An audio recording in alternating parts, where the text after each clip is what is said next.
What? Wait. Oh yeah. Oh yeah. I could just make it a pop out. Yeah. I'll do that next time. Yeah, that's a good idea. Okay. Let's see. They can hear us now, I think. Hello. Hello. They can't hear you actually. Hang on. All right, hang on. They can't hear. Yeah, I'm fixing it. Hang on. Because that's the. Yeah, there you go. Okay, talk. Good. Can people hear me? Yes. All right, Jeff. How many Dotas are there?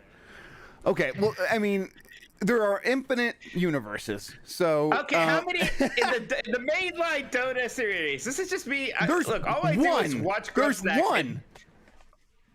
What? Yeah, because the other one's not called Dota. It's called Defense of the Ancients. It's a different thing. Right. It's not made by Valve. There's one in the Dota series.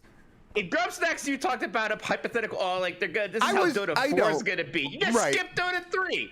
Well, because who knows, really? Dota 3 is going to be something else. And then knows. What do you mean, who knows? I know. I didn't mean it like that. I was just like saying, like, Dota 3 will be some. This is what I'm thinking in my head. Obviously, I didn't explain this, but Dota 3 will be some bullshit, and then Dota 4 will be whatever I was talking about there. Okay, so you're like, you're that far ahead. So it's not one of the. Listen, you were right in the past to call me out on, like, how many, whatever I got wrong in the past. This one was not one of those. Mega Man, yes. How many Mega Man games are there? Shit, okay. What's the last one? What's the last one? What's the last one with a number called? I think, after being corrected multiple times by you, I think the last one was 11. That is correct. Okay, good all right, job, man. It just doesn't feel right. I thought it was a weird number. Yeah. A lot of people don't like stop numbering well before that anymore. I respect franchises that get to 11. There aren't many of them. Basically, there's Dragon Quest, Final Fantasy, Mega Man, and always that like Romance of the Three Kingdoms game. It's like no one's ever played these, but there's 20 of them for some reason. All right, Mike, you were right. My frame is way bigger than yours. I gotta sit up at the level. I'm always right. All right, let's see here. What is wrong with yours? That's the thing. What is like? Oh, it's like small. All right, whatever. Where's my Cleveland Guardians hat? Actually, I don't really like hats. Where's my shirt? I need it. Okay, that's pretty good. All right, I'm gonna bring up our video for the friends. Take my glasses off. You're not friends. You're not my friend. I don't even like you. Hello, everybody. Turn off studio mode. I think audio's pretty good. I think my audio's a lot better than it was for Grubb Snacks. Yeah, it's fine now. Good. I think your RTX thing was just set too high. No, the gate was interacting with RTX in a bunch of ways. I like spent like an hour like making sure things were working, and they're better now, I think. I just like to make you feel bad about your mistakes. Yeah, that's fair. I treasure this moment so much before we go live when you're doing a million things, and also I'm like talking to you and you're real flustered and distracted. Yep. And I can just call you a piece of shit and you agree. Yeah. Yeah, it's good stuff. All right. At least you don't have a chat box to keep centered on this show. Shut up. Okay. Listen, I think we're good. I tweeted, right? Did I tweet? I don't know if I tweeted. I tweeted because I know what's going on. I'm now that I actually think about it, I think things. something was happening and I got distracted. Do I have it? Okay, you two. All right. We are going live with my podcast to talk about Dota 4. No. That is going to confuse people. People will not know what that means. I should check, make sure I even used the right link. Look how much news we have. Oh my god. Yeah, we can go through some of that stuff pretty quick. Some of it's just going to be like PSA sort of stuff. Actually, Canooble helped us. He just gave me a list of stuff in the Discord. I'm like, thank you. This is great. Man, I always say Canooble because I suck. Yeah, sorry, you're the piece of shit. I agree. Well, why do you think I deflect so intensely? Dota 69. Dota 69. Dota 95. Yes, there you go. Yeah, skipped right to Dota 10, like Windows 10. Oh my god, phone, shut up. All right. I have the rundown. I have the questions. Give me my antioxidant vitamin C. I've got Mike Minotti. I've got my daughter, who's 4, who usually likes my hair. Just like the first thing she said to me when she saw me today, haha, your hair is funny. So, okay, thanks, kid. Cool. Good. Cool. I'm glad you're getting it from all angles. Yeah, glad everyone's against you. It's nonstop. And then Nintendo releases Claymates. So really, what is there to complain about? Bamboozle. Okay, let's. Why does it want to correct that to belly? Whatever. All right, Mike, I'm ready. Are you ready? I am. Wait, yes. No, wait. I gotta check this. This is the thing. Next check thing. It. Check my things. Check those things. Oh, thingies. Check them. Yeah, check them. Check them. Oh, my name's Mike Minotti, and I'm really cool. Oh, Friday's coming. Jeff, you ready to party? Let's go get it started. Man, why does this thing keep resetting? Go XO, or the Stream Deck is being kind of finicky. My life's so good, the way I live is a sin. What you do tonight? Let me guess. Watching your kids. Yeah, your things are broken. Hi, Penny. Okay, they can hear that. You can't hear that. I'm gonna. No.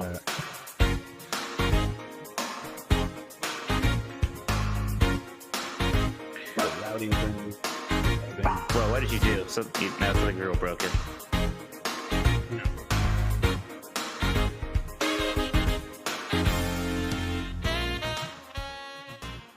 No. Okay. Music, cat mic. You should be getting music. Why is it not coming through? Oh wait, maybe I need to start it over. Apparently they hear it. I do not. Yeah, they hear it. Oh, is that? Let's see it. I'll put on. I hear something, but it's weird. There it is. Yeah, I was you're gonna get a little bit more background noise, but that's not that. That's you. That's fine. I'll try to make myself from being annoying. You're fine. Loud. Not yeah. Okay. Yeah. I don't want to do if the kids are being loud or something. Okay. Then I'm good. I think we're good. All right, Mike. Are you ready? Oh, I'm ready. All right. I'm gonna hit record. Hit the button. Go into it. Okay. 5, 4, 3, 2.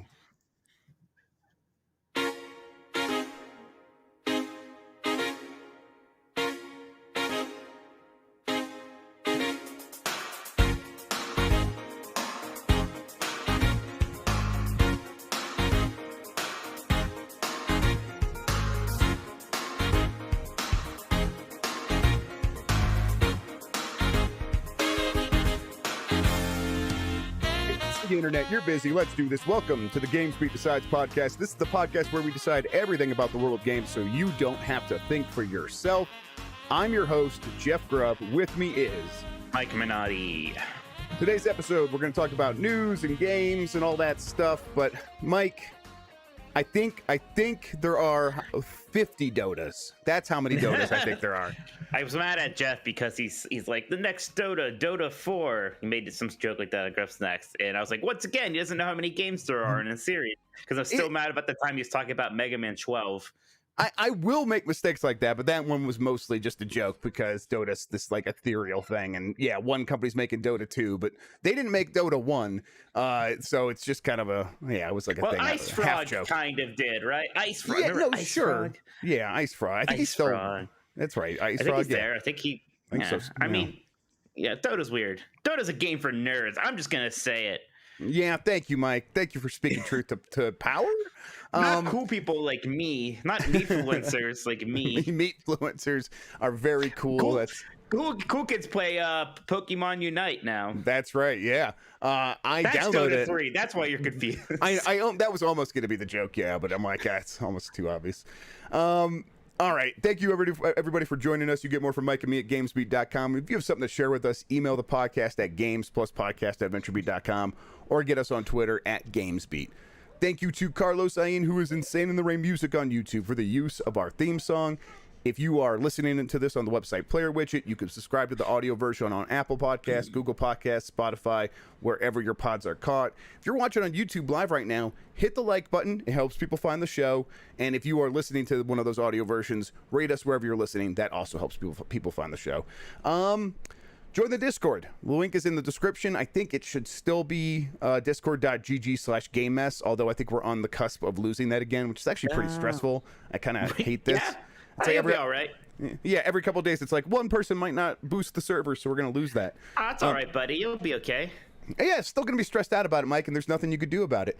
Well, try it, asshole. You know what? Go fuck yourself then.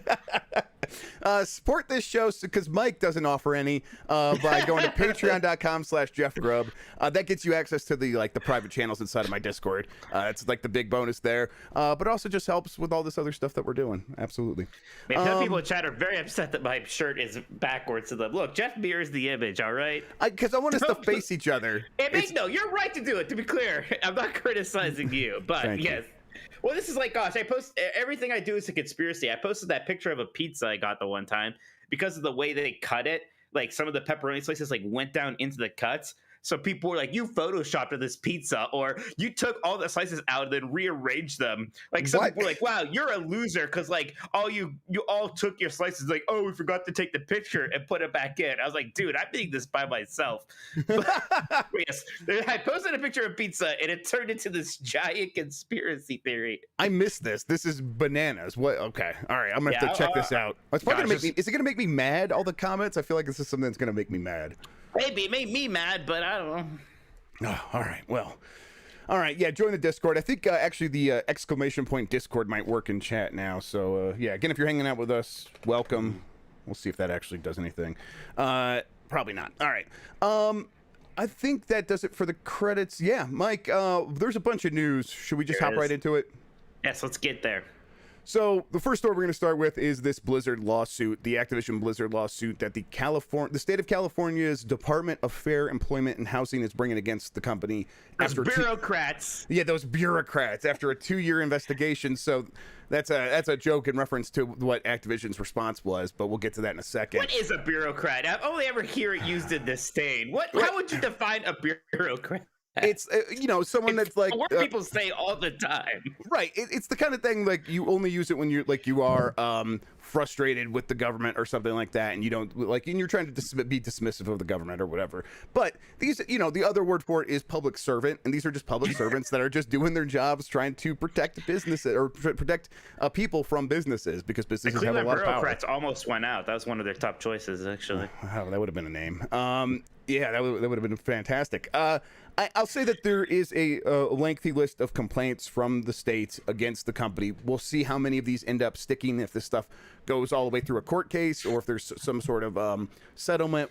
We'll see. And I'll say that if you do seek this stuff out, if you haven't come across it yet, they're just content warning. There's references to suicide. There's references to sexual harassment. It's pretty depressing stuff. Pretty gross and bad stuff. Yes, and I'll say that I'm not gonna go through all of them because the lawsuit's there. If you want to read it, you can. I'll just say even if one of these things is true, and I think it's very likely that because this stuff happens, and I'll read this one complaint that was in there, and it's I'll just start. Okay, quote. This is from the Department of Fair Employment and Housing. Supervisors ignored medical restrictions given to female employees and gave them negative evaluations while they were out on maternity leave. Other female employees reported that they were criticized for leaving to pick up their children from daycare while their male counterparts were playing video games, and female employees were kicked out of lactation rooms so employees could use them for meetings. Now, I have no trouble believing that this happened. All of that stuff happened. Because a lot of people, we're seeing a lot of people on Twitter coming out and kind of confirming this stuff or just talking about their own experiences. Yeah. And look, Activision Blizzard is going to get their day in court. Even corporations deserve that. Yes. But I'm not the court, and I tell you what, I certainly believe just about all of this. Because we see this stuff happening in other companies. We know that it's an industry problem, but we know it could be worse at some companies than others. And it sounds like it's got pretty bad at Blizzard. Yeah, and and these companies do have so much power that if the thing I just read, if that's the only true thing that actually for sure happened, even though I don't think that's the case, but even if that was, and even if all of that stuff only happened once, in my opinion, that is enough to hold a company accountable, because these laws are in place to make people feel like they are respected and protected and have dignity in the workplace. And being kicked out of a lactation room even once as like a nursing mother is got to be somewhat traumatizing. It drives me crazy, like, because like I think women already feel like they are inconveniencing other people if they are trying to be like a nursing mother at work. Right. And There's something there about like, you know, like 8 to 9 month year old, 8 to 9 month pregnant woman, like being criticized and threatened by a boss for taking too many bathroom breaks. Like, right. There's a lot of stuff there. And again, like some of it is real intense. Yes. And again, this isn't like, you know, this isn't a disgruntled employee on Twitter. This is the state of California with a 2-year investigation pushing this stuff out. So it needs to be taken deadly seriously. Yep. And I think that they are going to try to prove that these are systemic issues. This is not a few bad apples. This is a cultural problem at the company, and that's why they are like bringing the case. But my point is, even if it's not a systemic issue, even if this stuff only happened once, the company should still be punished. This stuff should be like seen through, and they should be punished for the one instance in which this definitely happened. And if it is proven to happen multiple times, or I mean, we know like there's reports of Activision trying to offer this free like maternity program, and it was going to like collect pregnant mothers' data and stuff and send it back to Activision. Like this stuff was reported last year.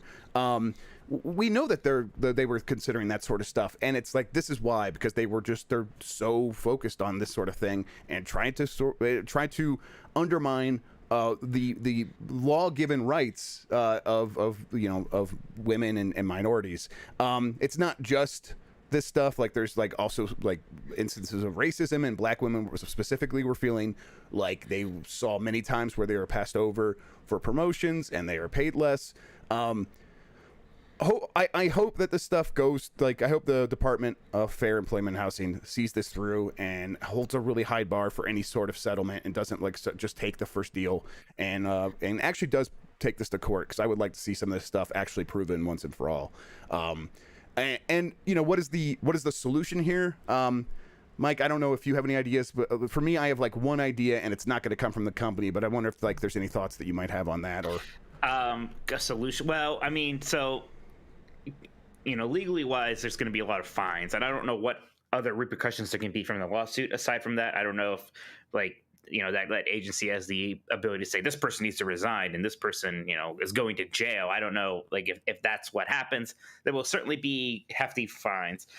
I think that's I think the thing I keep thinking about is J. Allen Brack, the president of Blizzard right now, who by all accounts, and I met him before, it seems like a very nice guy, but doesn't seem, maybe is not up to this particular job, because you know, it's been a rough since he's been in charge there, and I don't know if everything is his fault, but you know, buck stops at him. But since he's been in charge, we've had the Hong Kong thing happen, we had Warcraft 3 Reforged, we're having these issues now, and now this, and you know, kind of just a bunch of other stuff.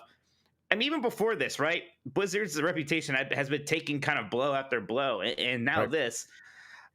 There certainly needs to at least be like a vote or something, like a vote of no confidence or something amongst those employees to see how they feel about him. Because I feel uncomfortable in my incredible outside perspective saying it's his fault, even though in some sense it must be, right? I mean, he is in charge.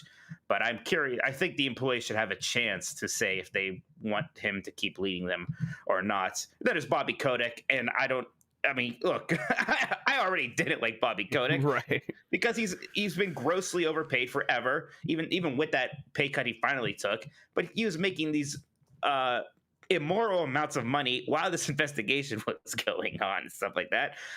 So you know, of course, I want him out. Really, I'm not going to lie there, but I don't know if that's something that's possible. That is probably only going to happen if this has some giant impact on the stock price and the shareholders want to force him out. That's really the only way that might come around, unless, like, I don't know what power this government agency has. I don't know if they have the ability to say you have to resign, or you know, something like that. What are you thinking?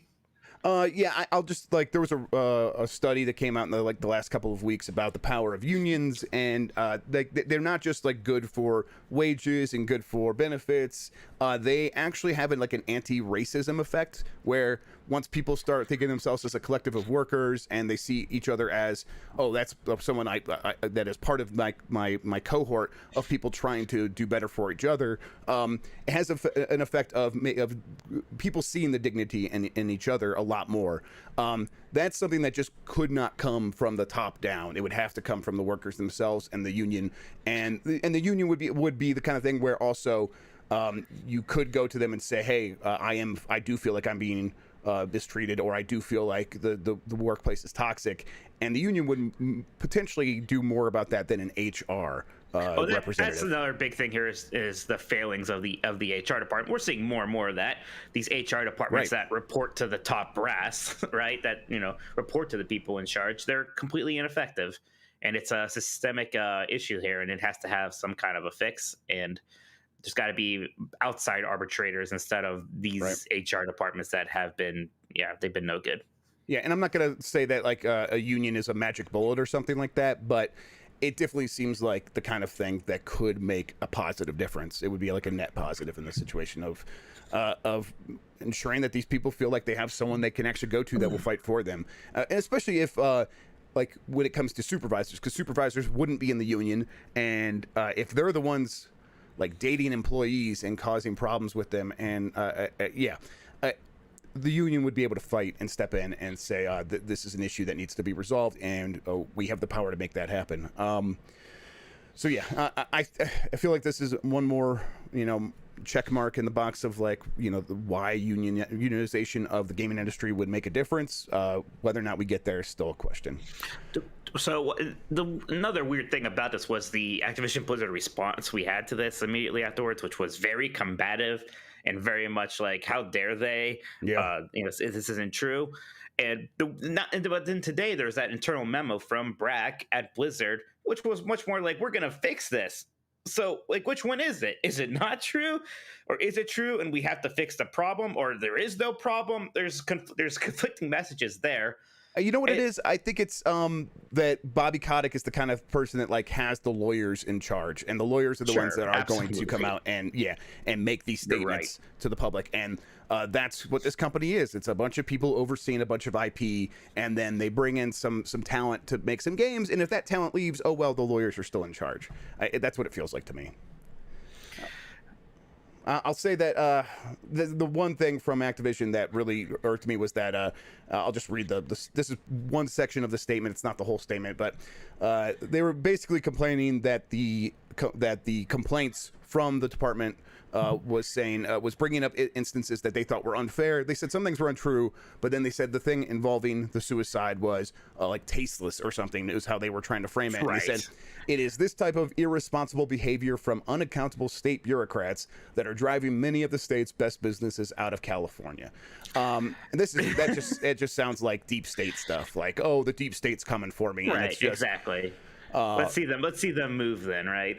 Yeah. There's a lot of uncomfortable things there. At least like when they brought up that suicide, which is incredibly touchy, they brought up in a way and made it look like, yes, this is connected, and then they had evidence for why it was connected. It's like, okay, now Activision Blizzard seems like the one who is using it like a pawn piece in a game of chess, and it's gross. It's sickening. It's sickening, and it's and this whole sentiment here about unaccountable state bureaucrats and we're gonna leave, we're threatening to leave and taking our business with us, that's sickening, because it's just like reactionary bullshit.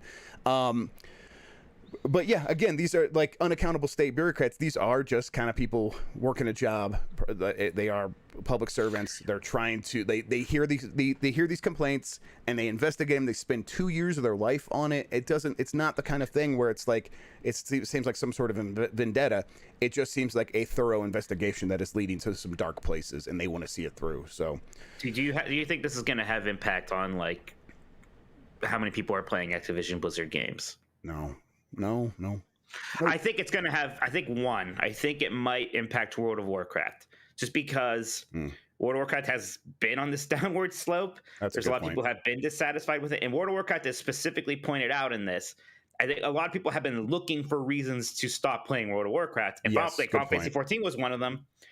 And I forget the guy's name, but there's like that creative lead on World of Warcraft who's like one of the guys who's just like straight up named in the thing, and he has like NPCs in the game named after him that are walking around. So like that's one where I think maybe people are going to be like, yeah, I mean, I already am kind of sick of this. Why am I playing this game anymore? Anyways, and that might like, and, you know, I'm not gonna say like, oh, I'm not gonna play Activision or Blizzard games anymore.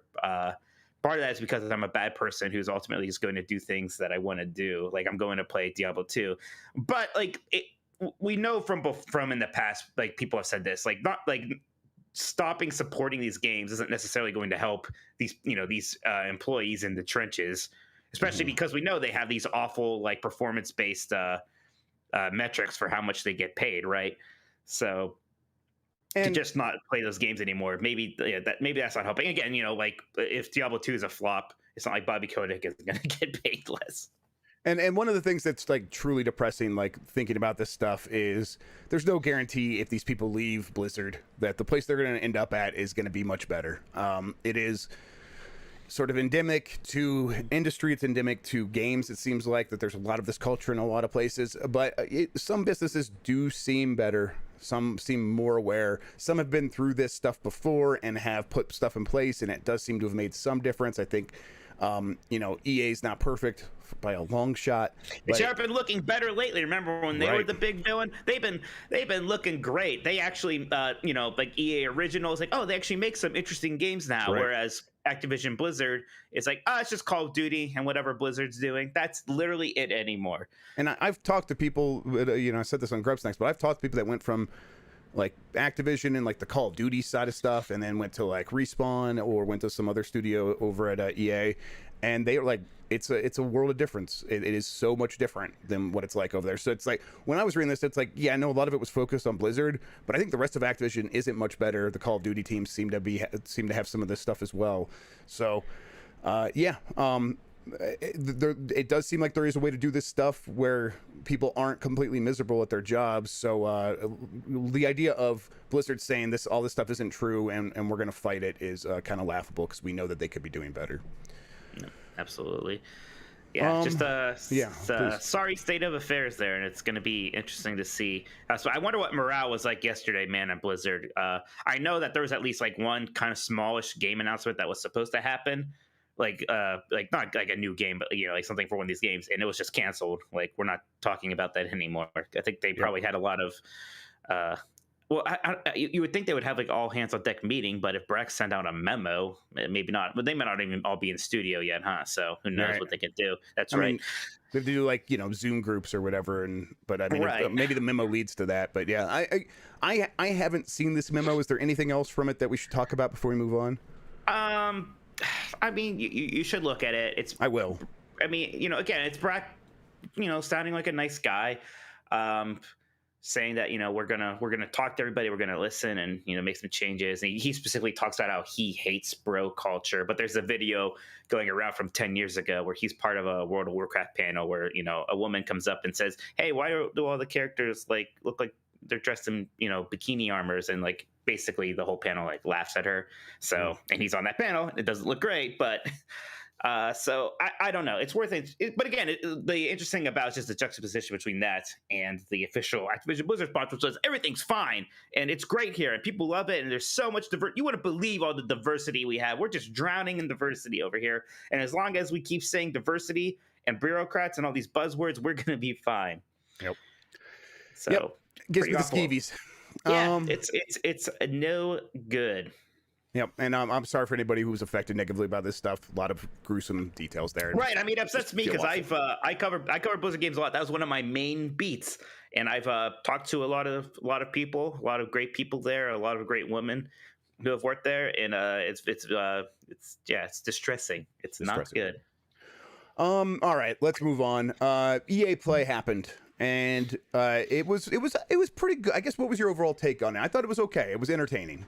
I thought it was pretty good, actually. I feel like a lot of EA plays aren't good. Right. So, and it was that's just because Greg Miller was hosting them, though. That's yeah, that's true. That guy sucks. Yeah. Talk about skeevies, yeah. But yeah, I thought the pace was really nice. You know, we started with kind of with an interesting announcement. We ended with a pretty big one, even though some frequent game leaker completely ruined that surprise. So we should all yell at him on Twitter, maybe. But yeah, I thought I thought it was good. You want to go through it game by game? I mean, I just kind of have 2 games highlighted here, and there was Dead Space is back, and then Battlefield Portal. But did anything else stand out to you? I want to talk about Grid Legend just because, like, I do. Okay, I do too. Because of the full motion video. Yeah. I'm excited about it. Are we at the point now where people are like, why are we spending all this money making these CG cutscenes and just try to look as realistic as possible when we could just hire some dudes and get a camera? Like, what's the point anymore? I kind of feel like I've had that like same idea for a very long time. I'm like, this is kind of weird that they're just trying to get all these. I guess you could like apply different faces to these characters or whatever, or make them like, if it's a sci-fi game, I guess maybe I get it. But if it is just like about real dudes dressed up in outfits, just dress them up in outfits and point a camera at them, and I think it looks so much fun. Like in Star Wars Squadrons, if like instead of like making it CG people and like the decks of like those spaceships before you go on your missions, if those were just live actors, like, would that have mattered? Like, again, but this is a game where, like, yeah, absolutely just use live actors because it's cutscenes in between races. Why spend all the money to make something that'll look worse ultimately? Right. Yeah, I agree. I don't know. I think our response was like, this is fun. This looks like I'm interested in it more because they're doing this. Yeah. Well, we grew up with the Sega CD and stuff. Maybe so that's I'm what like, it was. yeah, full motion video's back. Let's go. Yeah. And it's like, who knows how cheesy it'll end up being. It feels like they could lean into that pretty hard, and that could be fun. But even if they try to like play it super serious, that's going to have its own sort of cheesy flavor to it, and I'll be into it. I just want my FMV games to be cheesy, so sure. We'll see how it ends up. Okay, so one of the other big things they announced, this kind of leaked earlier in the day, but Battlefield Portal, and this basically is like Forge, like Halo Forge, but for Battlefield. Kind of like it's not like you don't make maps or things like that necessarily, but it's a robust set of kind of like tools and conditions and assets, game modes. Yeah, they're bringing in assets from like so let me see if I can remember the list. It is Battlefield Bad Company 2, Battlefield 1942, and then Battlefield 3, and then 2042, and then the new game, right? Yeah. 2042 is the new game. That's what I meant. Yeah. Yeah. But then they could add more. So like I'm like, oh, we can get like Battlefield Vietnam stuff here. Maybe they'll remember that futuristic one that no one really played. Maybe they'll throw something in there. So that'd be interesting. But yeah, like that's pretty neat. Like, you know, there's a lot of people who have like the one Battlefield I know for a lot of people it's Bad Company 2. For me, it's 1942 was still the one I liked the most.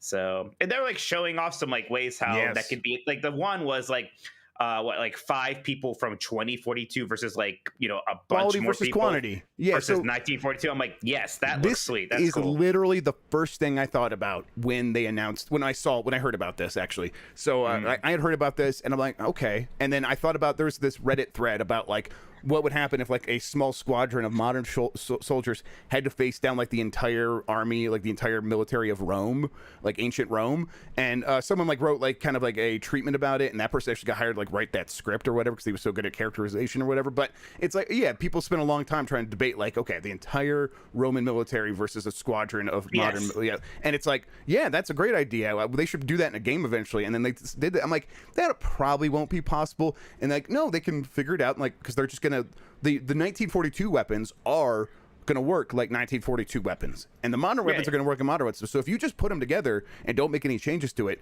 like it's gonna be on balance. That's the whole point. And so just like doing this quality versus quantity thing was a really clever way to show off like what's possible. Now, there is a rules editor, and it works like visual scripting. Like if you've ever seen Unreal Engine or Game Maker Garage from Nintendo recently, you can change the rules and make things work differently, like make the 1942 weapons fire faster. Or one thing that I think they showed was you could make things bigger and smaller, and there was one tank-sized tank versus 100 duck-sized tanks. And like which one's like, that's another one. It was like, okay, this thing seems actually more capable than Forge. Seems like the next generation of what Forge would be. And I'm pretty excited about it. It looks like a lot of fun. It taps into a part of me that used to play a lot of like Warcraft 3 custom games, which is like where Dota came from, right? So so that I'm into it. I think a lot of people are. I think people are very excited for Battlefield 2042. I am. I think it's looking like it's really shaping up very nicely. Yep.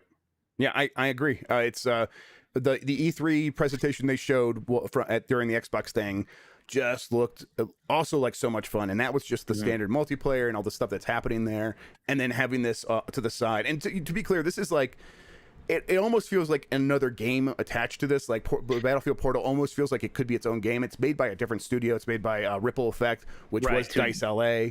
Yeah. Yeah.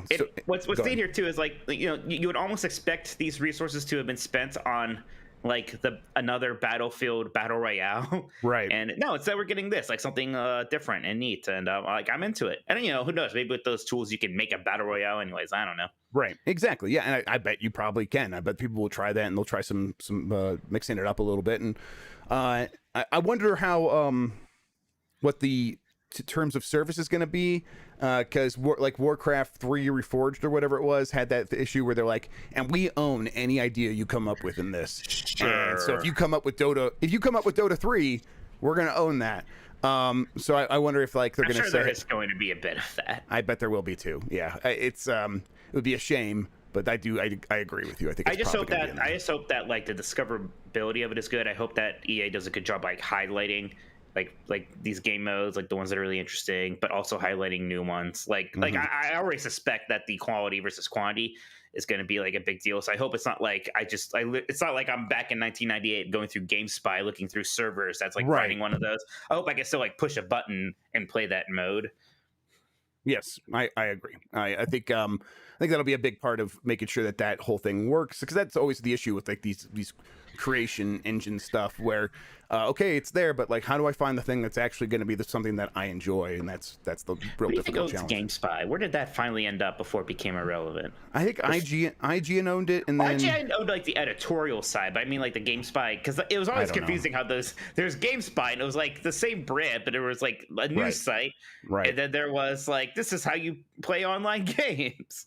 I don't know, but yeah, eventually just it evaporated into the ether. I guess we'd have GameSpy. To look into that. I'm nostalgic for GameSpy now. I need to find that out. People in chat are pointing out that they did announce like the Battlefield hazard mode, which some people are saying it's similar to Battle Royale. I've heard that it's similar to like Tarkov and stuff like that. I haven't looked into it too closely, but I'll have to ask around and see exactly what's happening there.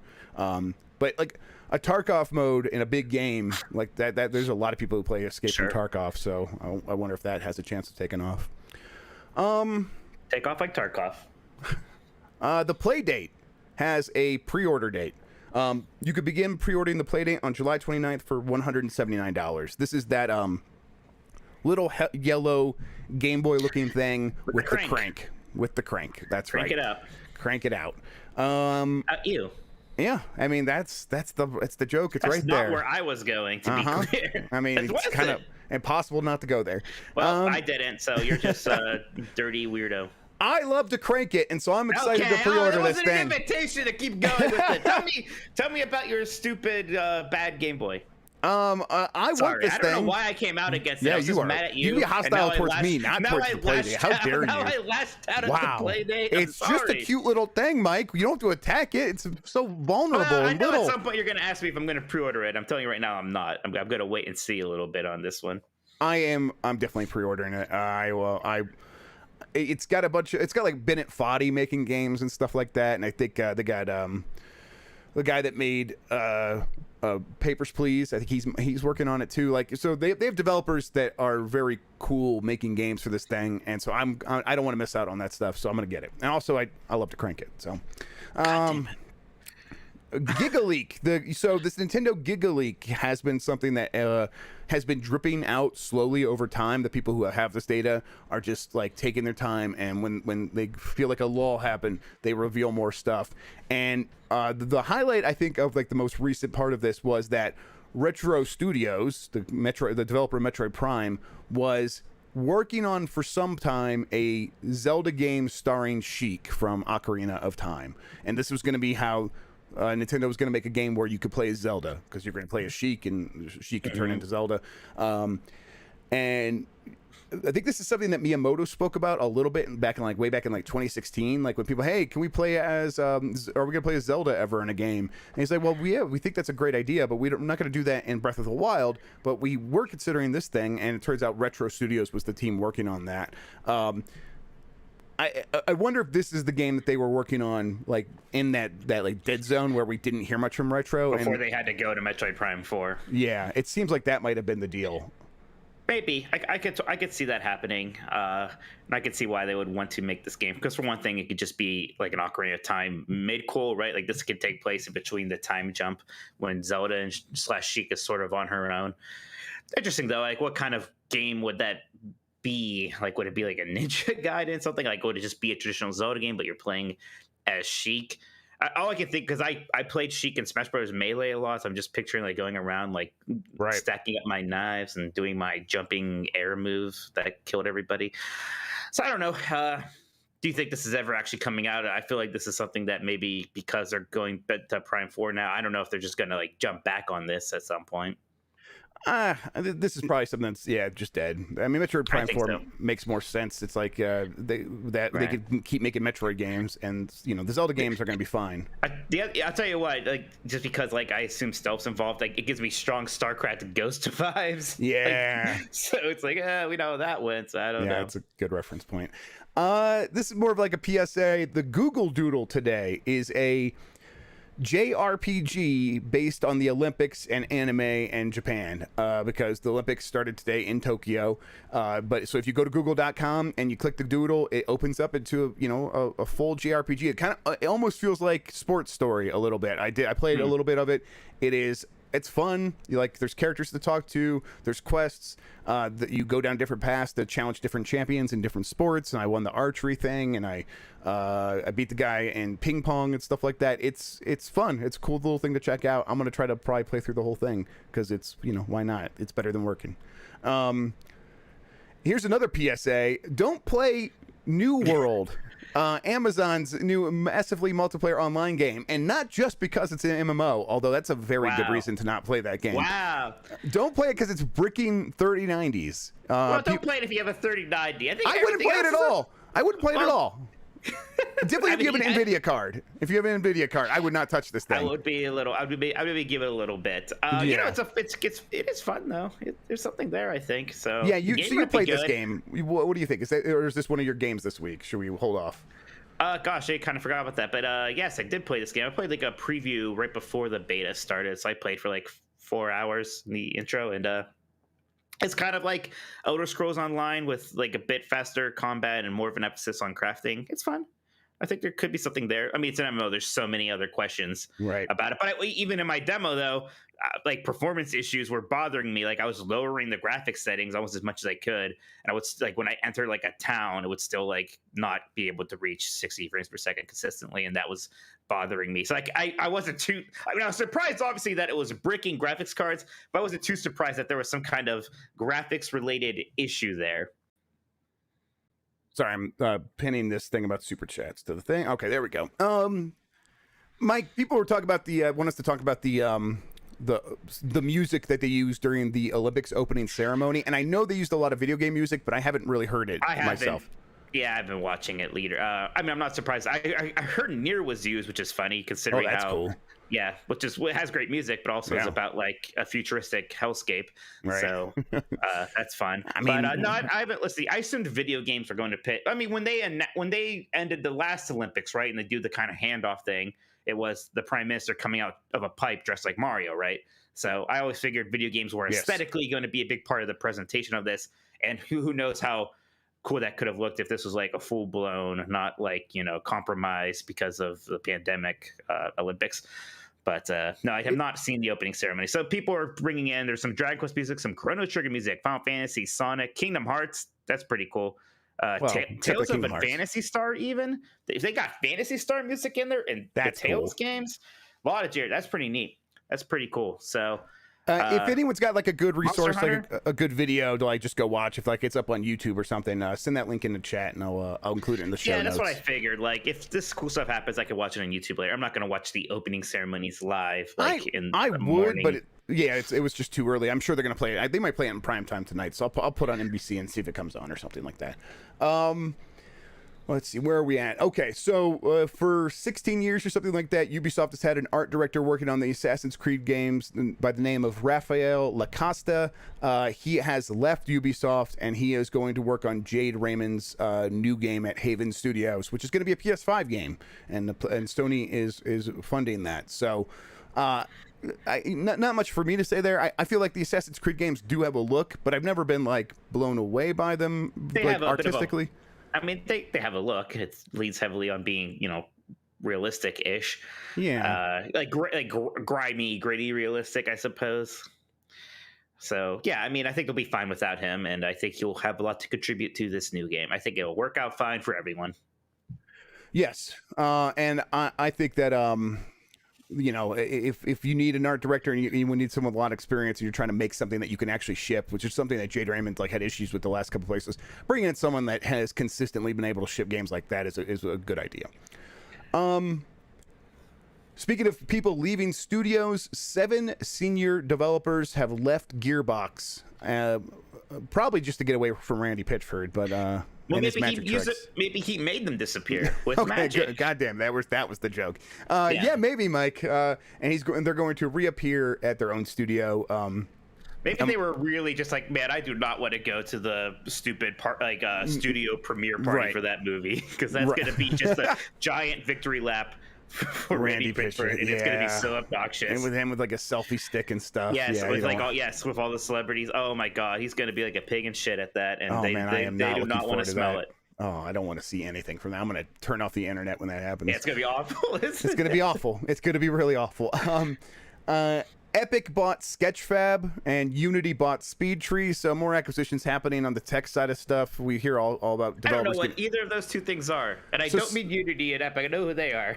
Speedtree is a way to make trees fast in video games, Mike. I think they probably does more than that now, but it definitely is like, hey, we need to like fill this forest with trees. We want them to look pretty unique. So like the software's just like, okay.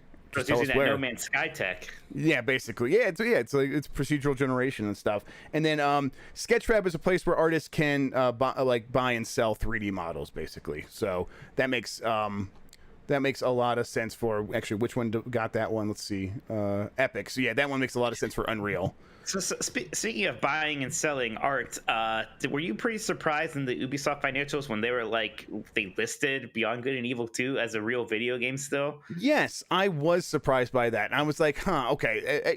There wasn't much there, but they did list it as like, oh, it's coming along. There, yeah, like that shocked me, because I think me and you both thought that game's probably just dead and they're just going to not talk about it. But like, all right. I wonder what's happening though. I feel like maybe it's gotten rebooted to just be a more literal sequel to the last game, and it could just play like that and it'll be easier, and might be what fans want more anyways. Like there's no reason for this game to come out and be that ridiculous, like super intense, like space pirate unbelievably simulator. Ambitious game. Yeah, it does, like you could do that with something else. Yeah, there is zero reason for it to be that thing. So okay, I think the original vision that we saw will never happen, but they might release Beyond Good and Evil 2, and I think you're probably right. It will be a scaled-down thing that is going to feel a lot more like the original. All right. Let's see here. Aloy is going to be in Genshin Impact. Is this going to get you to play Genshin Impact again? Finally? No. My 6-year-old niece loves Genshin Impact. I hope she was excited. All right, then do you think this means the thing never comes to Xbox? Because Genshin Impact's on PlayStation, not on Xbox. But is it not? I don't know.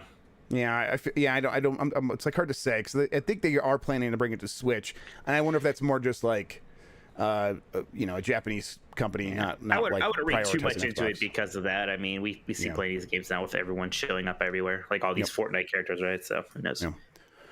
All right, couple more stories. Respawn is making a new single player game, and they announced it by saying, hey, we're hiring for this. And the person that came out it seems like the director of the new game, and it's Mohammed Alavi. And if that name isn't familiar, he is the credited designer who oversaw the No Russian mission in Modern Warfare 2, and he designed, but he also designed All Gillied Up and Crew Expendable in Modern Warfare. So he's got some credits to his name that are pretty impressive in terms of All Gillied Up being one that people always cite as being important. But Crew Expendable is that really that first real mission where you go onto the boat and take it over and stuff, and that's also a great mission. So maybe I need to get over it for a bit, but I've always been real against that no Russian thing. Even back when it was a thing, I hated that. I'm over it now, but I don't blame you for being like having that revulsion to it, because it is sort of like I think I resent the fact that like some people still hold it up as like this like good mission and like stuff like that. But I mean, gosh, that's how old is that debate now? 15 years old. I guess we can move on. Right. That's why I feel like we've exhausted that right there. But I mean, the equivalent in Modern Warfare was, oh man, we're gonna kill this character with a nuke, and isn't that like kind of wild that we're doing this? And that felt like, yeah, that was cool. Where you're playing as this character, suddenly he dies in a giant nuclear explosion. First of all, and please don't take this out of context, nuclear explosions are cool, and having your character like they are awesome, I think is the way to put it. Right? They inspire awe. They do inspire awe. Yes, exactly. And it's I remember like the thing in World War Z, that movie, the only thing that really sticks with me is like using the nukes on the zombies and stuff like that. I see it and I'm like, man, there's something powerful when you see that. There's something, yeah, like, you know, like people love in Fallout, you have that weapon, you shoot your own mini nuke. Like, okay,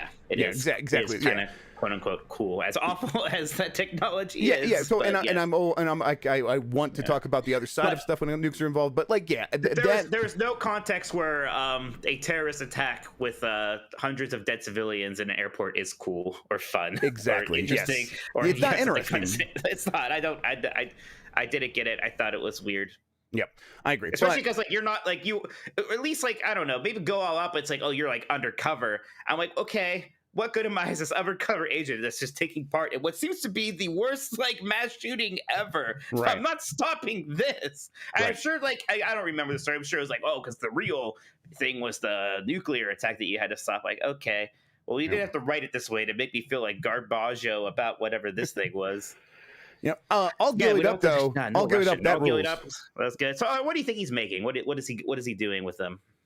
I don't know. I'll say I definitely don't know. I don't have good insight into this, and I feel like I probably won't be able to like find out. Shooter? But I think it's probably a shooter.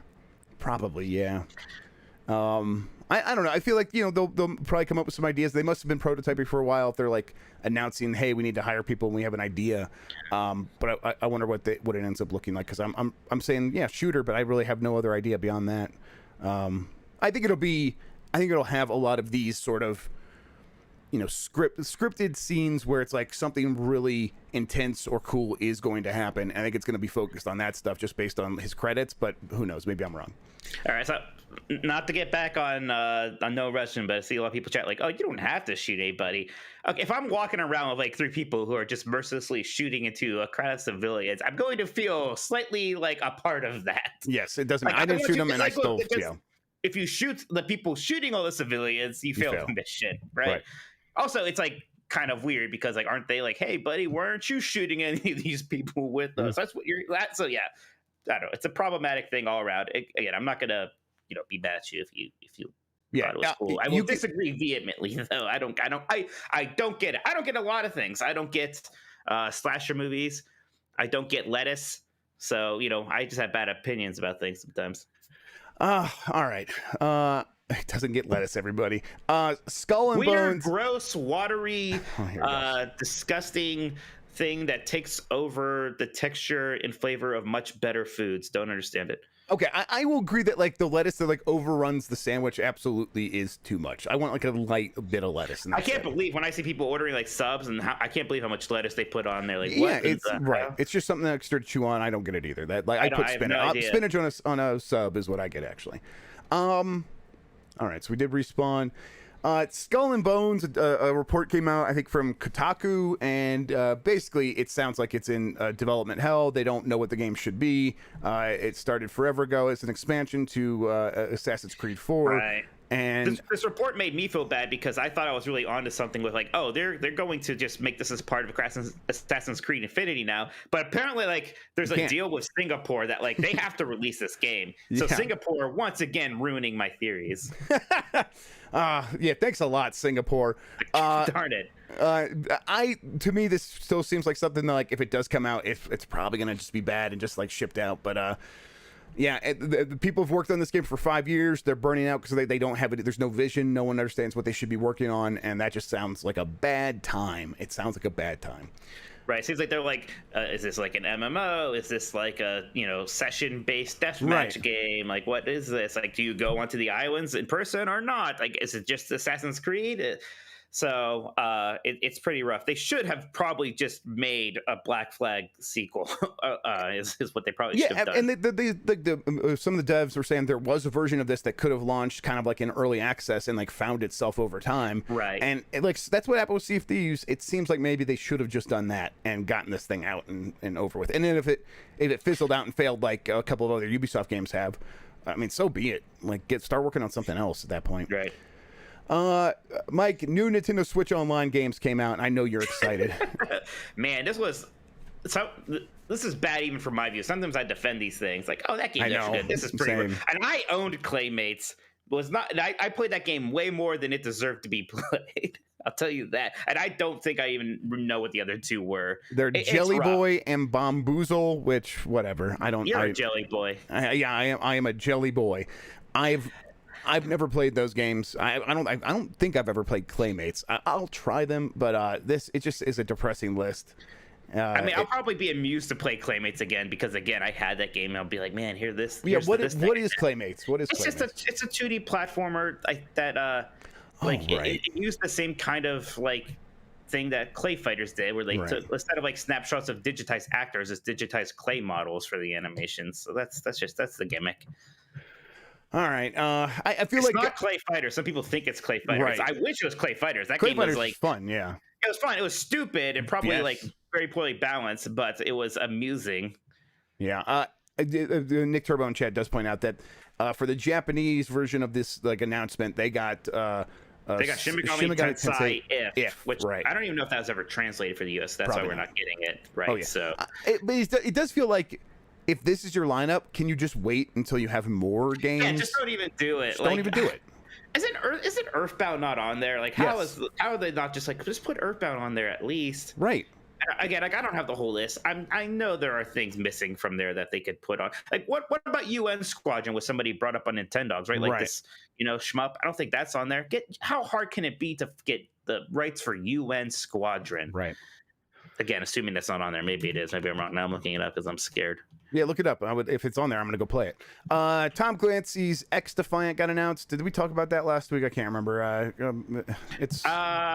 Gosh, when was that announced? Now I'm not sure. Also, I don't think it's on Switch, but maybe somebody can yell at me, UN Squadron. Whatever. I actually don't care about this game that much. I don't think so. The embargo for this was Monday because I had a million embargoes that I had to write up, and I resented it, and one of them was for this game. So yeah, it looks exactly this was on Monday. It looks exactly like Call of Duty. I guess it has heroes though. It looks a lot like Black Ops 4 because they had like heroes. But so yeah, it's basically Call of Duty with a little bit of that sort of Overwatch or Valorant vibe to it. Like, you have heroes or characters with cooldowns and an ultimate ability. I mean, it still could be fun though. I think it's okay to be a little cynical at the derivativeness of this, but this is basically Ubisoft wants a free-to-play shooter out there. Right. And that isn't Hyperdrive or whatever that, or Hyperscape, which didn't really, So I'm gonna play it. It does look like it could be solid, and I'll give it a chance. It is once again a like Tom Clancy crossover. So like, maybe we'll get Splinter Cell here, just like that mobile game they just shut down, right? Yep. Yes, exactly. They do. I think Mark Rubin, a former producer or designer on Call of Duty, is overseeing this game. So I think he came from Infinity Ward. So yes, I'm sure it's going to be very Call of Duty-ish, which could be fine. Tencent bought Sumo Digital. Sumo Digital is the one that did like Sonic and All Stars Racing Transformed or whatever it's called, and a bunch of other stuff. I think they did some like is this the Sumo that did Disney Infinity? there's a bunch of people who worked on Disney Infinity. different I think company. they maybe worked. I do feel like the people who did Sonic All Stars did work on like some racing segments for Disney Infinity. If that sounds right. But they spent a lot of money on this studio, $1.2 billion. This is a studio that does a lot of work for hire business. They have some original games, but they do a lot of work for hire business where they help companies with their games, and they're going to keep doing that. They made Sackboy: A Big Adventure. Okay. Yes, right. That was the game, the most recent game that like stood out to me. I think they did another one even after that, even more recently than that, and wasn't quite as well received. But I don't have it handy. Yeah. So they work on Disney Infinity 3.0. Okay. So I think on the vehicle sections for the Star Wars that makes sense.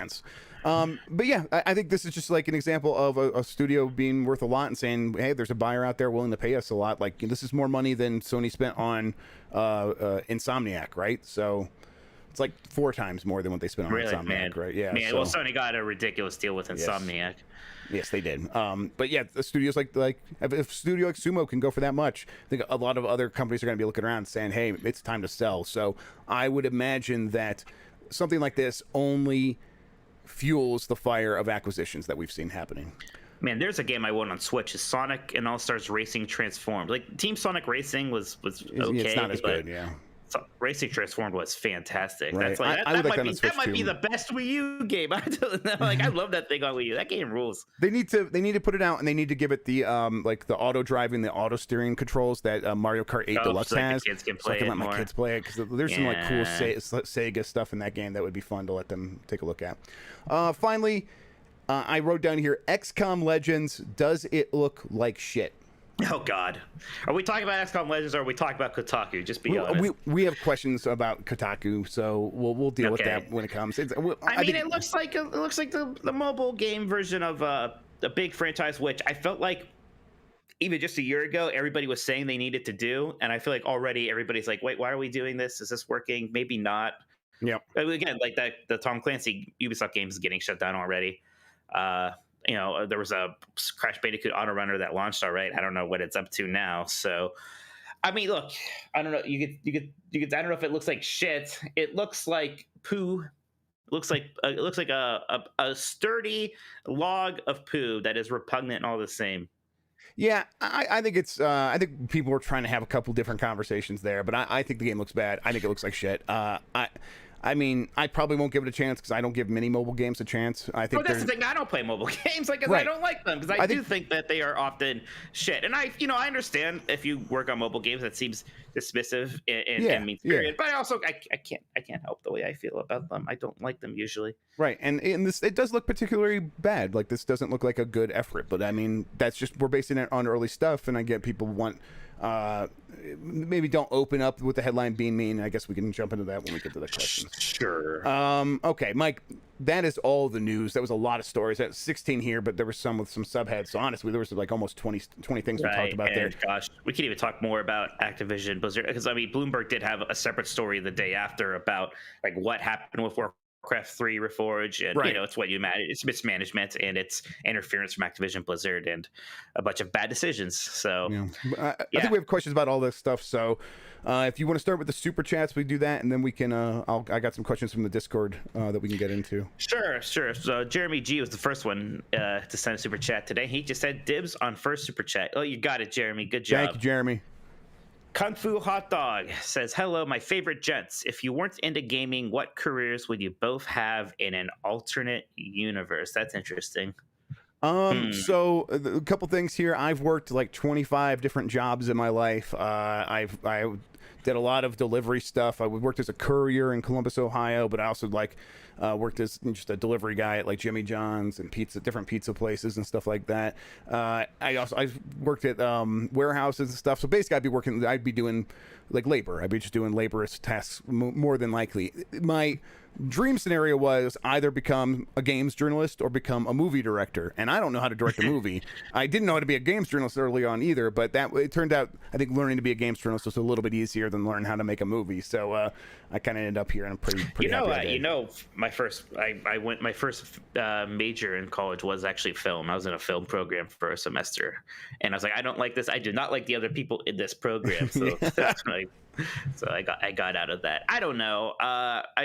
Who knows? I think I may have been screwed is the right answer. If I had my pick, I think maybe being a brewer at one of these all these craft brew places, showing up would have been fun. Maybe that would be something. I'd be screwed as well. Absolutely. I think I'd be in big trouble. Yep.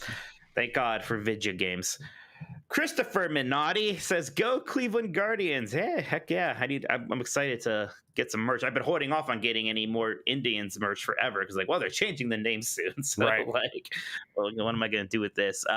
So yeah, Guardians was always one of the possible name changes for the Cleveland Indians. It was one I was like, yeah, I like Guardians. I hope that if that was picked, I would not be upset. And now that it's picked and I see what it looks like, I'm pretty happy with it. I like it. Brett Bingham says, World War II on the Sen Crossing is going to be my first Battlefield Portal setup. Yeah, there's going to be a lot of fun possibilities there. I think a lot of people are excited about the Portal. Yeah. Brap, Basement Arcade Radio Podcast says, Happy Friday, gents. What games are you playing this weekend? This week, man, I still have some review games, and it's kind of distressing because I think I have 2 embargoes coming up soon.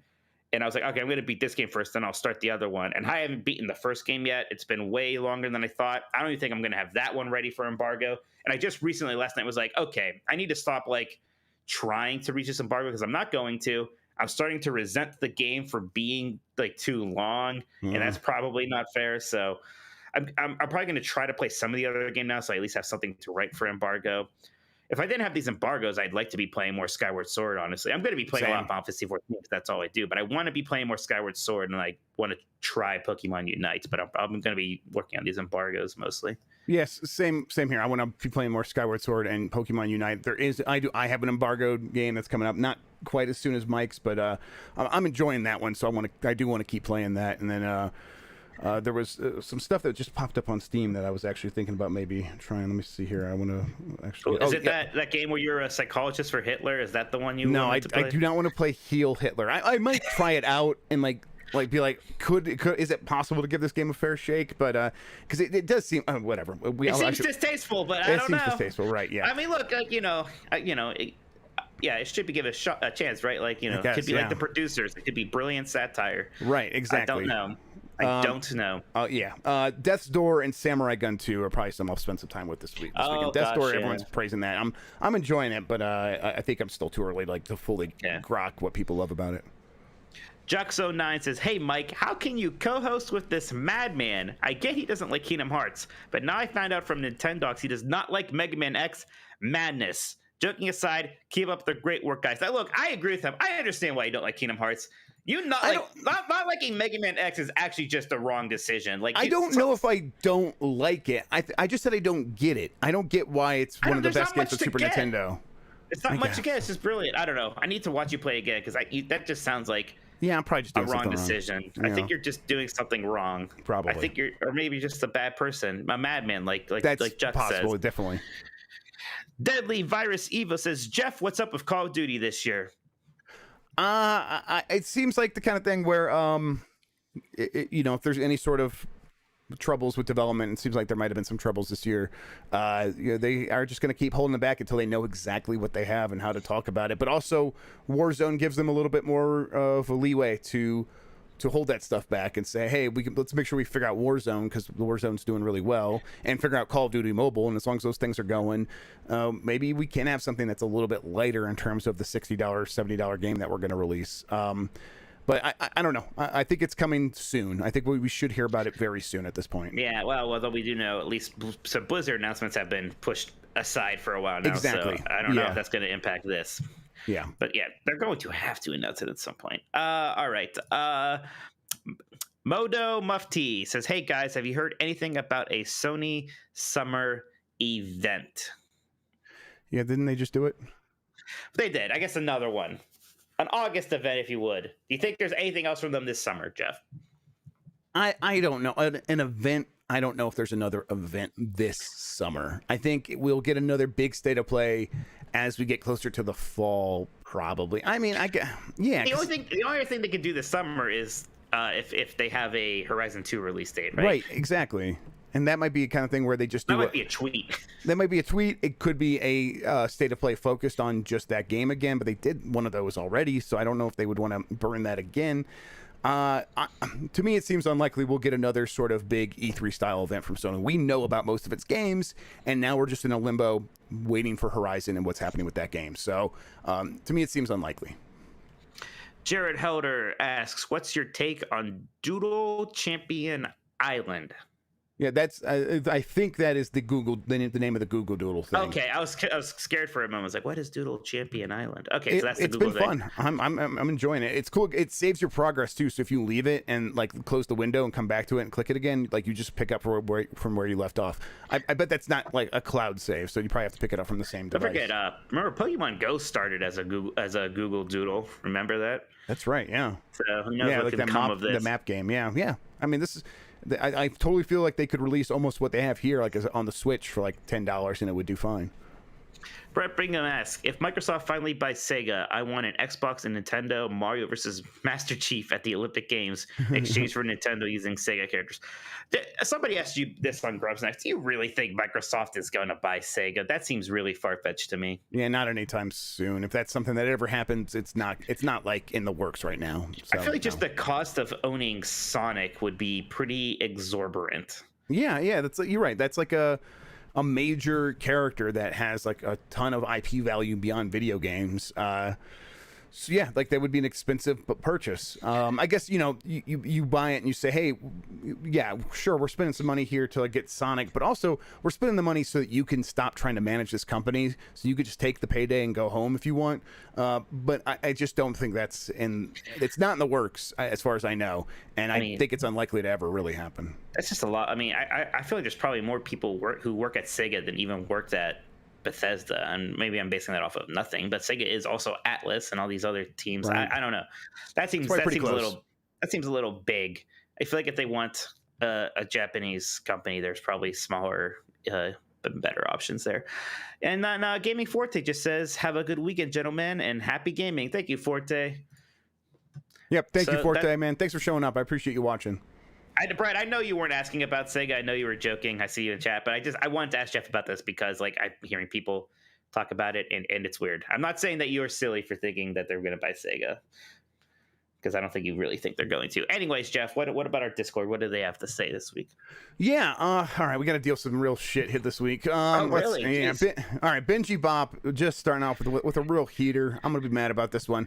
Happy Friday, Jeff. Your Midwest take is bad. We're not the 13 colonies anymore. There are far more Western states now. Grow up, Grubb. Wow. And Mike, you're probably going to defend Jeff, yet Ohio, a state 400 miles away from the Atlantic, but 2,400 miles away from the Pacific, is considered Midwest. That is not West. It's not even mid. Minotti. I've actually always agreed with this, and I've always disgusting. I think at one point I tried to call it the Mid East, and I was like, oh, we shouldn't do that. That name's taken. Yes. Yeah.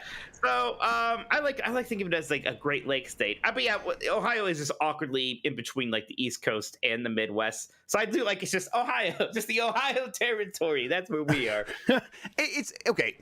It's not directions. No one like when they say it's a Midwest state. I know you know, but I'm going to get mad. Yeah, right. Culturally, we are pretty Midwest. I do agree there. Yes, there is something to that. Like I think we have more in common with Illinois than we do with New York. Yes. For sure. And so it's not about like when you say, hey, where are you from? And like, oh yeah, I'm from or like you seem like you're from the Midwest. It's not someone trying to tell you how to get there. They're like saying go like it's not like go past the hot dog stand and then once you're in the mid, go more west. Yeah, it's not. Yeah, it's not directions. I don't know why I thought that was because it's absurd that's like the argument here. It's not telling people how to get there. Right. It's just a Jeff, name. You're funny. It's a proper name. Thank you, Mike. My mom always says I'm very funny, so I'm glad that someone else agrees.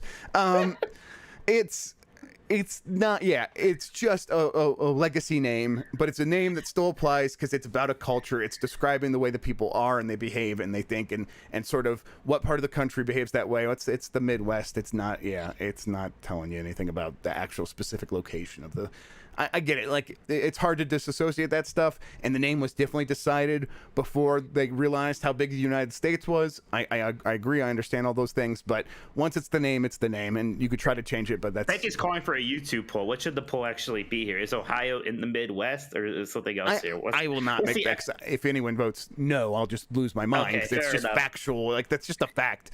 Yeah, no. If anyone thinks of a good thing for a poll, we'll do one. But I can't. What was the actual question here now? He was just making a comment. And he says, "Thanks as always. Have a great weekend." He also said, "Sigh." Like that. I'll sigh harder. Okay, this one's from Sason J. Schreier. Hello, what is with that Kotaku stuff? So there's that question about that. Oh boy. Listen, I think it's part of this is just Kotaku's always under a microscope, and everything they say gets amplified because people want to get mad at it. I think there are groups of people who do dedicate a big chunk of their lives to finding reasons why other people should be mad at Kotaku. So that is unfair. They are under major scrutiny here. And and look, that's their site. They can do what they want, as far as I'm concerned. I do think that first story people were mad about, the Call of Duty guy is on vacation. Actually, I thought I don't think that was a good story. No, I thought it was a weird, bad take. Even aside from the take, like, it was just taking a quote from somebody else's story and then like just talking about that anyway. So it like wasn't like reporting. It wasn't like interesting or clever. So yeah, I didn't like that story. Me neither, and I think that's fine. Yeah, it's fine. And I also do think there was some odd defensiveness there about that, and there were some weird takes like about at some point. Again, like, now I feel like, I'm singling out this guy, but like, the writer was like, people coming after little old me. I'm like, okay, you are a writer for Kotaku. You are subject to scrutiny. Like that can't happen. So I didn't like that, and I didn't like the thing surrounding that. The XCOM, this game is shit thing. Yes, it's a bit crass. It's probably not something I would have wrote, but I did think it was weird. Like, a lot of people were kind of clutching their pearls at that one a bit. Like, how dare they? Like, and if they would have said it looks terrible, it looks awful, people probably wouldn't have got mad. So we're just talking about the word shit at that point, and maybe that is a bit mean. And if it's something like you read that headline and if you think it's like, oh man, I don't like this, that's fine. Stop reading Kotaku. I don't care. But I also think trying to make it like this big federal case that people were trying to turn it into was like not worth it. But I think I probably agree with you, Mike. I probably wouldn't have done a headline like that either, especially these days, because I think to be fair, we probably would not have been allowed to at our site. But if we were allowed to, I still wouldn't. It does feel like it's opening up from a place of dismissiveness and all this stuff. But I just don't agree, or I don't disagree with the take. It does look like shit, so it's kind of hard for me to get mad at them. The last one, that doesn't seem all that egregious. If it's a tone thing, whatever. The first one, I don't like it, but whatever. Yeah, and I think this Kotaku is just also trying to find its voice, because a bunch of people left. They got a new editor, and they're stepping on these rakes a little bit. A lot of these rakes are placed there on purpose, though, for them to step on, so that people can have a reason to get mad at them. But if I had advice, and I don't, I would say that Kotaku should post less stories, because that was one of the things. Like, look at all the stories already. They have this many people. I think they would be better served writing fewer stories, writing longer, maybe more thought out. Makes it sound like they're being careless, but you know what I mean. Yeah. Like, it's hard writing that many stories. Yes. From Popeyes is better than Arby's. Wow. See, I told you we were dealing with some shit today. So, man, well, we can dismiss this opinion, whatever it is, or question. Let's see. Hey, Jeff and Mike, what classic mainstream game franchise did you guys wind up missing the boat on that, with your taste in games, you should be a fan of? For me, it's Castlevania. For whatever reason, I missed the boat on these. I was late to Castlevania. I did play them when I was younger, and I didn't really go back to them until after I got into the Metroidvania games, and then I'm like, oh, I actually like this classic style quite a bit too. So that's definitely a pretty good answer for me. I'm trying to think if there's something else. Jeff, did you have something in mind? Probably Mega Man X. Those games. I probably should like those, and I did not play them at the time at all. So when I've tried to go back, I only gave it a little bit of a chance. That probably is what it is. Dragon Quest has actually been the biggest one. I've talked about it before. Like, I did not get into those games until finally I played Dragon Quest 11, and I'm like, oh, okay, I do like these games, and now I've been going back and enjoying them. And I've talked about it a bit. I've been doing the same thing with the Donkey Kong Country games, like, where I was like, I just don't like these games, and now I finally played through them. I'm like, oh yeah, these are good. I think just about any major like franchise game from like the 8-bit, 60-bit era, if I play it now, I find a way to enjoy it and appreciate it. Like, there is something there. There's a reason why they are well liked. Yeah, I think maybe Shining Force might be one for me. I like strategy sort of RPGs. That is one that is big on my list. Yes, actually, is I want to play this, especially Shining Force 2. That is something that I'm going to do very soon here if I get a moment. I want to finally play that one. Yep. From Nicholas Turbo, classic game of fuck, marry, kill. Okay, here we go. Here we go. Jim Ryan, Phil Spencer, Doug Bowser. Huh. And we're not going to say kill. We're going to say send to the Phantom Zone. Yes, we don't want to get in trouble here. I don't want to talk about killing any real people. Doug Bowser's tripping me up because there's like all that excitement about his name, but he's been trying to be not a super public figure really, which is fine. So there's not a lot of excitement about Doug Bowser. I don't know, Jeff. You go. I agree with whatever Jeff says on this one. Oh, here we go. He's on the line for both of us this week. Okay, I'm going to I'm gonna fuck Jim Ryan. I think our fans are just trying to get us into trouble. I think so too. Yes, please, please, actually, really don't clip this one. I'm gonna fuck Jim Ryan. I'm going to marry Phil Spencer, and I'm gonna send Doug Bowser to the Phantom Zone. I don't know enough about Doug Bowser. I think Jim Ryan probably is pretty good in bed, and I think Phil Spencer would be a really good, nice person to spend the rest of my life with. I'm just abstaining, actually. I do not agree with Jeff. I have no answer. You can't make me do anything. Mike wrote all these things down, and I'm just saying them out loud. I'm his vessel here. I have no input on this one. From Jeff Grubb with, but it's spelled with a G, so this is another abomination. We are just really getting them today. Grubb. Yeah, Secret Jeff Grubb. Hi Jeff, why do you spell your name the wrong way? All right, you motherfuckers. All right, we're gonna have a talk about. Man, what is going on here? I don't know. They like us when we're mad. I think is what it is. Yeah, they're real rebellious this week. Yeah. Oh my gosh, guys, I'm good. I'm gonna lay down some law in the Discord. From Prime Gamer 92. I've been playing a lot of Flight Simulator 2020 on my PC. Really enjoyable, and I'm learning a lot. The performance on PC is pretty laughable, though. I get only 20% utilization on my CPU and as low as 50% on my GPU at 4K. I was also wondering how you think the controls will work on Xbox. I assumed I would be able to use it with just a controller, but turns out planes are more complicated than that, and even on the easiest modes where there were still key combinations I needed a keyboard to use. And eventually I realized it's actually a lot easier to just use the mouse and click stuff in the cockpit view most of the time. Even the menus don't seem optimized for an Xbox controller alone and work better with a mouse. Sorry for the long question. Thank you. I guess the question is, how is it going to work on Xbox? I don't know. It's going to be a pretty big challenge. I think that honestly, the real answer might be go buy a flight stick. Yeah, there's going to be a lot of holding down L and then pushing the buttons. Yes, and modulations, L and R and holding down buttons, and a lot of like cycling through different setups, like push down on the D-pad, and now you have every button does something completely different, and push down the D-pad twice, every button does something completely different again. It might be cumbersome, and you're definitely probably going to want to play on that system of using a controller with like a lot of that stuff automated for sure, which you can do. So it'll be fun. Benji Bop. Besides creating your own character, have you ever besides creating your own character, have you ever played a game and saw someone who looked pretty close to yourself? This question was inspired by Jeff's Samurai Gun 2 stream. So yeah, there is that guy in Samurai Gun 2 that has the hair and stuff and the beard. Anybody with long hair and a beard kind of come like, hey, it's me. That's kind of how I feel. I don't know. I can't really think of anything. I feel like usually when they're stout, bald, bearded men, they make them look incredibly gross and they're like weird. So I choose not to identify with them. So I don't know. If anybody's seen any characters in video game that looks like me, let me know. It's also pretty hard to make characters that look like me because they don't usually allow for more rotund characters. Like everybody has muscles. And as soon as I see like any muscle definition, I'm like, well, that can't possibly be me. I feel the same way. From J10, hey guys, quick question for both of you. Do you plan on replaying Cyberpunk 2077 when it's fully fixed and next gen optimized? I haven't played it yet at all, and I was always kind of waiting for that. So once it actually comes out for the next gen, I'll probably give it a whirl, see what's up there. So I'll be coming at it from a weird perspective. Yeah, I feel like I want to say no, but I'll probably give it another try at some point. I feel like I'll boot it up.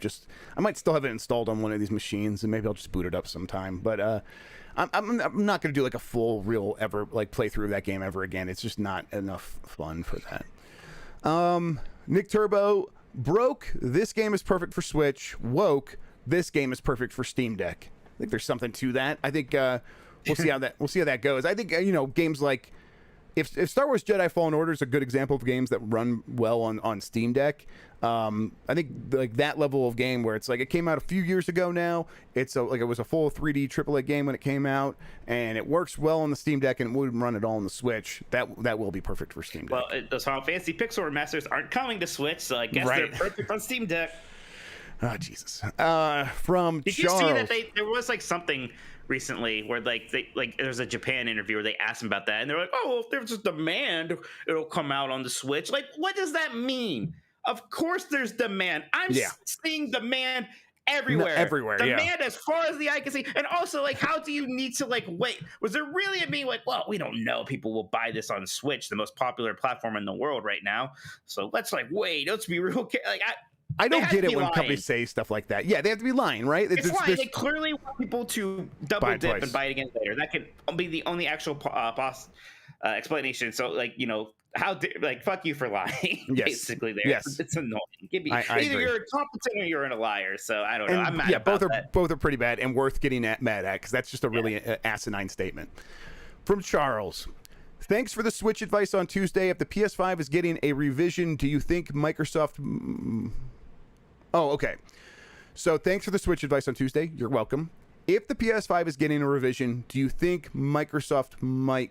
And then it just cuts off, but I think you might get a revision as well. Like might give So, yes, these things are... But here's the thing to remember. The the PS4 had 5 or 6 revisions that didn't really make much of a difference, but they was constantly getting revised, and the way it was getting manufactured was changing.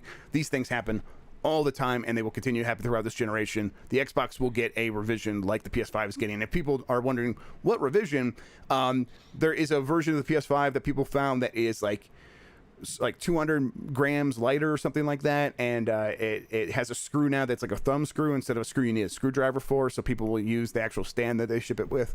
And Microsoft will absolutely do similar changes throughout. Sure, but they're not going to be super worried about matching Sony's unless it's because when PlayStation 4 Pro happened, the Xbox One X was pretty close behind. Yeah, so those things will be timed out. Those things will come out at the same time. But this, it's not like Microsoft's shit, we need to do something. We got to combat this. They're still just selling all the consoles they can make. Right. Right now, this is just about ensuring that you're getting the biggest profit margin possible and stuff. Yeah. From Nick Turbo, and again, just this Discord today. Jeff, you should stream Kingdom Hearts. You should go to hell, Nick Turbo. Wow. Let's get him. Let's get that other M stream happening first. Let's all enjoy that. Yes, exactly. I'm almost done with Fusion. I'm at the very end, and once I'm done with that, I'm going to play other M. Okay. From Cole Knapp. Do you think Nintendo would ever bring Nintendogs to the Switch? Does it work without touch or motion controls? I think a big scaled-up Nintendogs would be cool. So yeah, it needed to work without touch or motion because you want to play on the TV with a controller, I guess, because it would have a touch screen. They have touch screen, they have motion, and then if you're playing on TV, then you can just use that controller. So it would work. It would work fine. I don't know. Someday they're probably gonna have to come back to that. Well, it doesn't seem like the kind of stuff that they are into right now, and I think Nintendogs plus Cats was kind of a disappointment for them already. So I'm not sure how they feel about that series as it is. Also, we're the last of the Nintendogs, so there can't be any more of them. That's right. We'll sue them. We'll sue them. Yeah, we'll put them in GamesBeat jail. Yeah, that's right. Yeah, see if they like it. So taste their own medicine. Yeah. From Prime Gamer 92, I'm excited for Dead Space, but the haters are telling me not to get my hopes up because of EA. Am I wrong to be excited for a nice retelling of Dead Space 1 in 4K HDR with all the good stuff and mechanics from Dead Space 2 mixed in, and no dumb asteroid turret section? Would they really do something that isn't that? But basically, is he dumb for being excited? No, I think that I think this is gonna be awesome. I've heard it looks incredible. Yeah, there's a lot of competent developers at EA right now, and I know that the things that EA were very bad at was shutting down studios, and they did shut down the Dead Space studio. And and I don't know what it was in the water, but for some reason, like them and BioWare haven't been gelling well, and it seems like maybe that's getting better. But there's plenty of reasons to believe that this game is going to be good. I think I'm excited for it. So, and I'm never stupid. I'm never wrong. So you must be okay too. Well, okay, I won't say anything. From Epic Open World, you are in the confession booth with the video game Pope and must confess one or two of your video game sins. What are you confessing? Is rough because I am actually Catholic, so you could just lie, but I'm going to get in trouble here. What are you confessing? The video game Pope, right? Yeah, you don't want to get in trouble with Jeff Healy.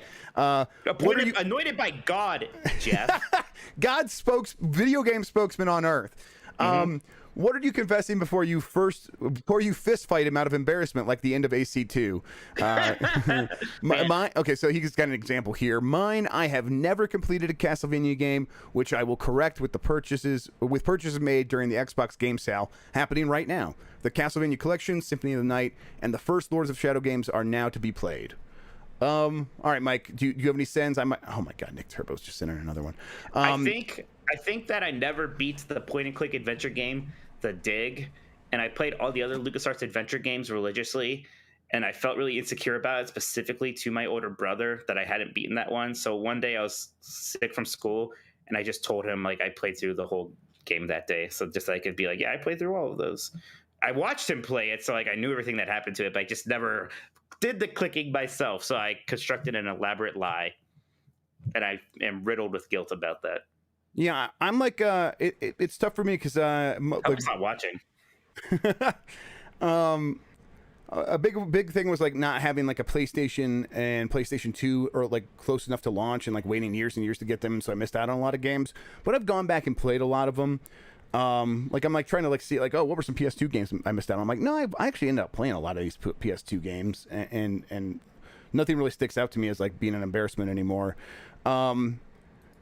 So yeah, I don't know. It's tough to like think of a good example here. I mean, it doesn't have to just be like, you know, what game you play. Like another big thing was like I actually was like as a kid a pretty ardent Sega fanboy for a bit in a way that I'm probably embarrassed about. Like I was getting mad at friends who were like telling me that the PlayStation was good and stuff because like I was 10 and couldn't, or 8 or whatever, and couldn't comprehend that. I couldn't manage it well.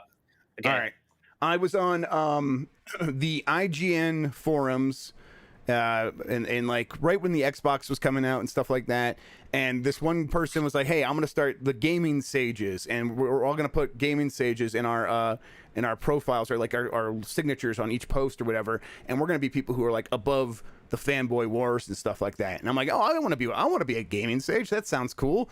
And so I was like gaming sage 13, and then one of my very cool. One of my first posts after that was, well, at least I'm not an Xbox fan or something like that. And everyone's like, what the hell? We thought the gaming sages were supposed to be above this stuff. What is your problem? And I'm like, oh God, okay, all right, I messed up. And so yeah, and I'm like, okay, I'll delete that from my account. Turns out I wasn't a gaming sage. You are the gaming sage. We all know about your biases, which are many. Your sins are too numerous to count. And this is when I was a big Nintendo fanboy still, so that's what was happening there. God, yeah.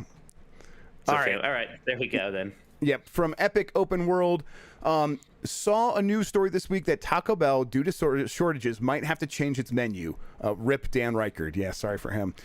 If Arby's, due to shortages, had to change its menu, what is the one or two items you would miss the most? Well, I will say they did recently get rid of the potato cakes, which has distressed my younger brother Chris quite a lot.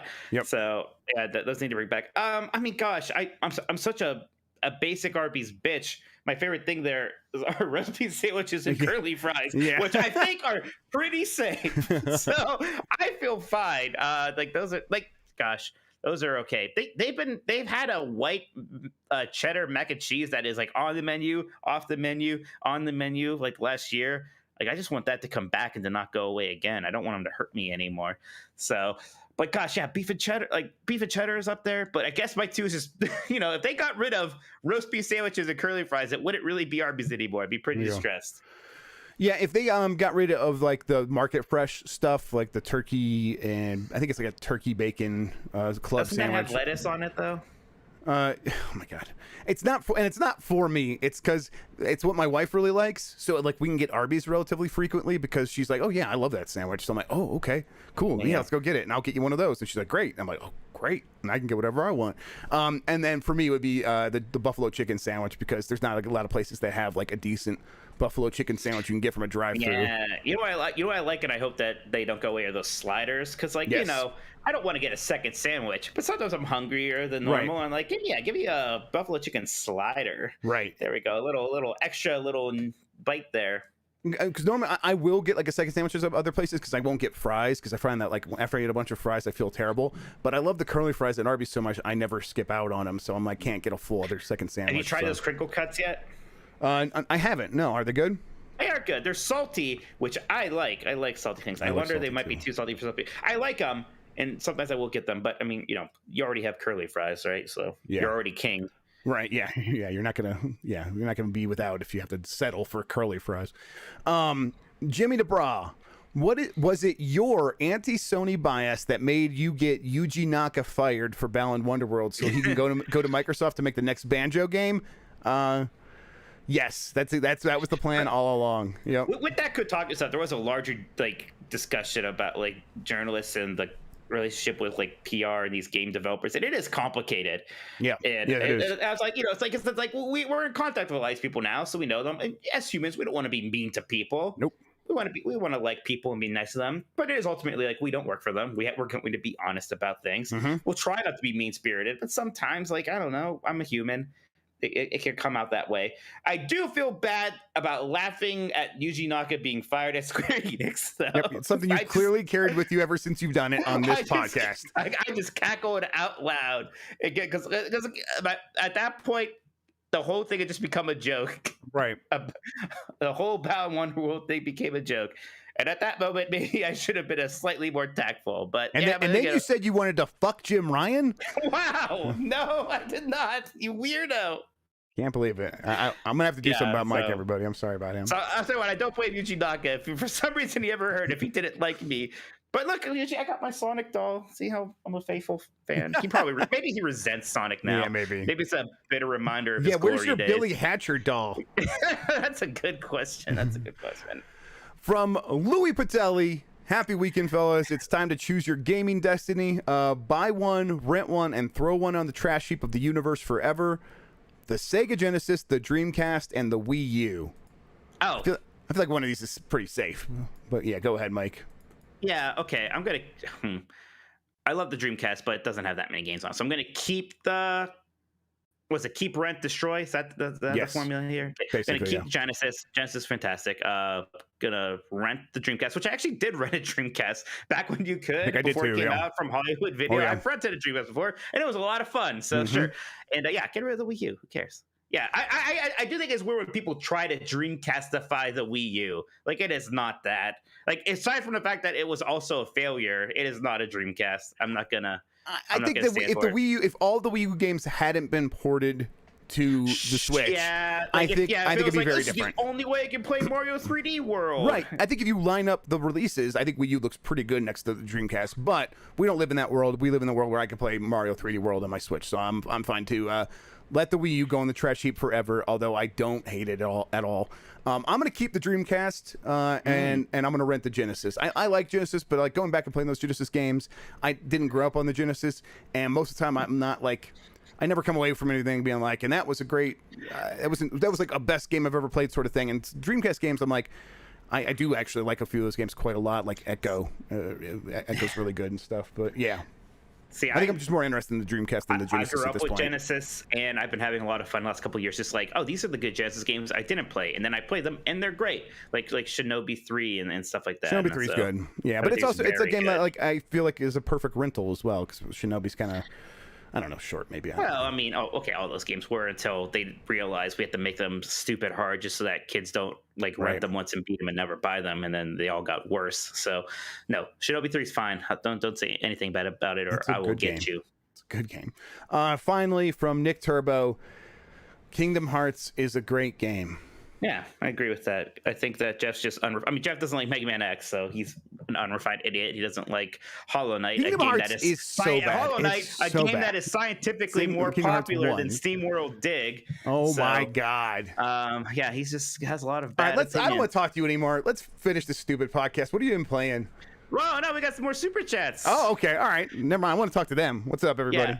Kung Fu Hot Dog says, do you think we will get a live-action Yakuza film in the future, as we saw their image on the Sega logo for the Sonic movie 2 years ago? I mean, there were a lot of things on that Sonic logo. I think, like, right? So I wouldn't read too much. I think Afterburner was on there. I don't think we're getting an Afterburner movie, although, you know, that'd be pretty if you good. close your eyes enough, you could just say Top Gun is one. Yeah. I don't know. I'd be shocked that there already wasn't a Japanese live-action Yakuza movie, to be honest. Like, there was a live-action Phoenix Wright movie. Right. I don't like. What does that mean? Like, yeah, maybe they make one great. I think we'll get one, but I don't know if that's the reason why. Brett Brigham here has a new Kotaku headline. Says GamesBeat journalist Jeff Grubb wants to fuck Jim Ryan. Yep. What do you say about that, Jeff? I mean, I said it. I did say it, and I stand by it. Good morning, games. Mike, where does Final Fantasy Mystic Quest fall in your Final Fantasy rankings? I haven't played it because I didn't play it as a kid, and now, like, what's gone into Final Fantasy? Like, the whole point of Mystic Quest is that they made it because they thought Westerners were too stupid for Final Fantasy games like Final Fantasy V, so they needed to teach us JRPGs. And it seems kind of boring, and I think Super Mario RPG does that much better anyways. Mystic Quest does have a very good soundtrack, so I can listen to that. I don't know. Maybe someday if I get through everything else on my JRPG backlog, which is gigantic, maybe I'll get to Mystic Quest, but it is pretty far out of my sights. Nick Sailing. Oh, sorry. Do you have something to say about Final Fantasy Mystic Quest? That's surprising. Let's hear it. I was just going to ask, isn't this the one of the ones that was like part of that that Secret of Mana remake? Isn't that one of these like actually like one of those games? Okay. No, this is original. So you're thinking of the Final Fantasy Adventure game. That is what I'm thinking of. That is the first Mana game, and then after that was just Secret of Mana was the second one, and then Trials of Mana was the third one we never got, but just got recently because of the remake and the compilation. Well, fuck me, I guess. Yeah, well, I agree. Just like Jim Ryan. Nick Sailing. I was asked out in an Arby's drive-thru. She said, "How about you and me go dancing?" That's the way he wrote this. How's about you and me go dancing? I said, maybe some other time. Wish I would have asked for a free curly fry. Yeah, man, you gotta play those cards right. But you gotta play hard to get. You gotta get maybe after 3 more Arby's trips, I'll go dancing with you. And then Nick Turbo just says Kingdom Hearts with those clap emojis. So all right, any other super chats? That's it for super chats. And no more questions. Mike, yo, tell me more about Final Fantasy 14. What's happening? I play it, Jeff. I play it nonstop. I've been making AJ play it more. I almost have my resistance. I got Machinist, which is like the person who uses guns and gadgets to the max level now too. So that's been a lot of fun. I'll tell you what, there are so many more players in it just the last couple of weeks. It's crazy. Like the game encourages you to do these kind of like random dungeons, so you can level up your other jobs, and you'll get grouped up with players. And anymore, it's newer players, and it's kind of fun. It's like, oh, I'm like teaching them, I'm helping them out, getting through this stuff. But like the world is just so much more populated right now. It's nuts. And I'll tell you what, sure isn't going to slow down anytime soon. You know, there's a good example of why people feel good about liking this game, and why the relationship between developers and fans has deteriorated very badly at Blizzard. Whereas meanwhile here, the Yoshi P, the director of the game, released this letter talking about like, oh, here's what we're going to do because we have all these new players, and things are getting congested, so we're trying to open up more data centers. Here's why that might be challenging because of the shortages of the conductors or whatever, and this really detailed, thoughtful post. And at the end of it, he's like, I personally apologize. I should have seen this coming, and it's my fault. And it's like, dude, nobody could possibly have seen this coming. But there is that intense humility that people just like to see. It makes people feel good about liking the game and stuff. It does feel like the opposite of bro culture, right? It feels like something you would never hear at a frat house. Yeah. Yes. So it's just it makes you feel good about playing that game. But what about you, Jeff? What have you been up to? Yeah, a couple things. The new stuff is Death's Door and Samurai Gun 2, which I've only played a little bit of. Samurai Gun 2 is in early access, it is that like tower fall style platform fighting game like a Smash Brothers, but you know, that the scaled down 2D retro style version. But it was really solid. I played it online. If we had 3 or 4 players, I think I was playing with Nick Turbo. I was playing with Gian, who I think he still works at IGN. But he worked at IGN like in the art department and stuff for a while. And we were playing on stream, and it was getting pretty laggy if we had any more than 2 players. But with 2 players, it was pretty fun. It was pretty good. I like the way it feels. I like how each of the characters has like their own powers, and like, of course, it does the indie game thing where you can play as the Minute character from the game Minute, or you could play as Anna from Spelunky 2 and stuff like that, and they have their own abilities as well. But the main like roster was really cool, and it just looks and sounds fun. And it's so frantic that you feel like you always have a chance, even though clearly people who are better at the game than me were still winning generally. I always still felt like I was in it, because even a lot of times when they would like take me out, they would like make a mistake and fall on some spikes or whatever, and it's just so fast. You just feel like if I just get over there, I could kill them. And I like games that feel like make me feel like I am in it all the time in a competitive setting. So I'll stick with that. It also has an adventure mode where you go from level to level on an overworld map, and then once you're in the stage, you're basically playing different challenges against bots, but it's still the same core game, and that was working well as well. Cool. Death's Door is the game it reminds me the most of is Link Between Worlds. It has dang. Yeah, it's not clicking with me as much as Link Between Worlds, but I'm still very early. And a lot of people seem to swear by this game, so I'm going to give it really high on it. So yeah, I need to check it out. I'm going to give it a full chance, but it seems like that because of the combat and the way it moves, the way it looks. It's pretty fast paced in the way that Link Between Worlds was, and it seems like it also has a lot of different ways for you to like fight off enemies and stuff like that in the way the Link Between Worlds did. This is not on Switch, right?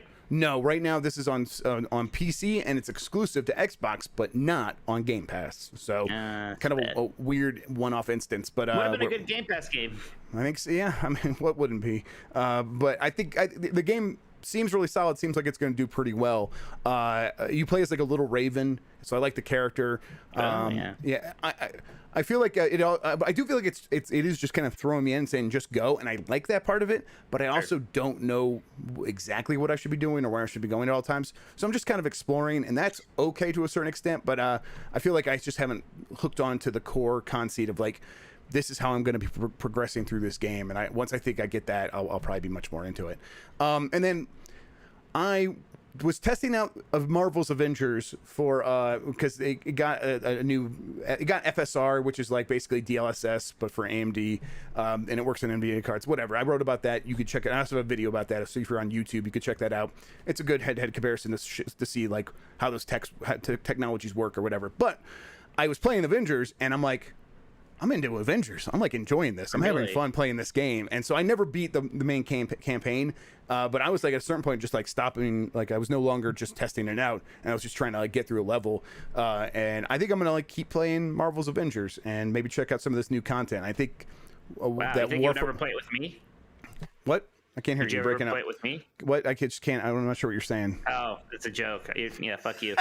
Hey, yes, I would. Anyways. Please, let's. Oh yeah, you're playing. Yeah, I'm playing on PC. So yeah, you got an excuse there. They've got to be doing crossplay at some point, right? I mean, if they thought that was the game they were going to support for more than another 6 months, maybe. Right. That's a bummer. That's a terrible bummer. You see, Warframe has what they're running crossplay and cross progression together like that right now. Yeah, it's that was their TennoCon announcement. Right. You play Avengers, but not Kingdom Hearts. That's right, Nick Turbo. Wow. Yeah. I would play that with you, but I would have to like start it over on PlayStation, and I'm not going to do that. So no, I don't blame you. I'm not going to start it over on PC. That's and I don't blame you at all. Absolutely. But yeah, that does it. That pretty much. I'm still playing Metroid Fusion and stuff. I'm still loving that game. But I'll probably beat that over the weekend, and we'll talk about that more on Nintendo Dogs. So I'll save that. We have one more super chat here from Modo Let's do it. Mufti regarding Jeff's story about Dragon Age 4. How do we not even talk about that? Do you guys know how big the game is going to be? Yeah, so just the recap for people real quick who are still listening. Thank you for still listening. Dragon Age 4 is on track for a 2023 release date. That was my story about that game, basically. And that's going to be 5 years after it was first announced. It seems pretty normal. It could still get delayed again, but right now they're expecting 2023. In terms of how big it is, I don't know exactly. I guess it would be hard for me to figure out like in what terms to like even ask that question and see if like I could get an accurate answer about it. But I would expect it to be as big as the previous games, at least, right? It's probably, and it's going to be as big as like recent BioWare games, and it's going to be made in Frostbite still, so hopefully that's in a position where it works well with this kind of game now, and they can get a lot out of it. But it's going to be at least as big as Dragon Age Inquisition, I would imagine. Although I don't know if it'll have a multiplayer mode. I think there's a chance it could still have like a co-op mode, which is what Inquisition had, but it's not going to be. It is going to be single player narrative focused and not a live service game like the rumors said early on. So yeah. Anything else, Mike? No, I'm just reading the description for this video, and I'm just amused that you kind of gave up halfway through it. It looks like the crew discusses those issues on this sweatshirt. I did just give. I just kind of gave up. I did just give up. I got distracted. Like I'm a mess. I'm a mess. I know. You're a game mess. I am a game mess. See, you have me here to help you on this. You're on your own on Grubb Snacks. That's why I just like making fun of you. Yeah, I don't blame you. People seem to enjoy it though. Most people seem like you and just sit back and laugh as I miss the frame on the chat and stuff. And Follow your way to success, Jeff. I love it. Okay. Thanks for watching, everybody. Thanks for listening. We're gonna get out of here. Let's do the outro now. Hit the button. Mike, where can people find you on the internet? Check out Last of the Nintendogs, our Nintendo podcast. Please. We've been doing well. We've been really enjoying that. Got 3 episodes now. Your last chance here on that the Ori giveaway Jeff's doing. Hey, Jeremy G has dibs on last super chat. Thank you, Jeremy G. Me first and last. Someone can beat him, so there's like a minute. I don't know. And check out 90s Disney, my 90s Disney podcast at 90sdisney.com. I'm Jeff Grubb on Twitter. Again, join the Discord, discord.gg/GameMess. Come hang out with us. If you want to get in the private channels, there's a link to the Patreon.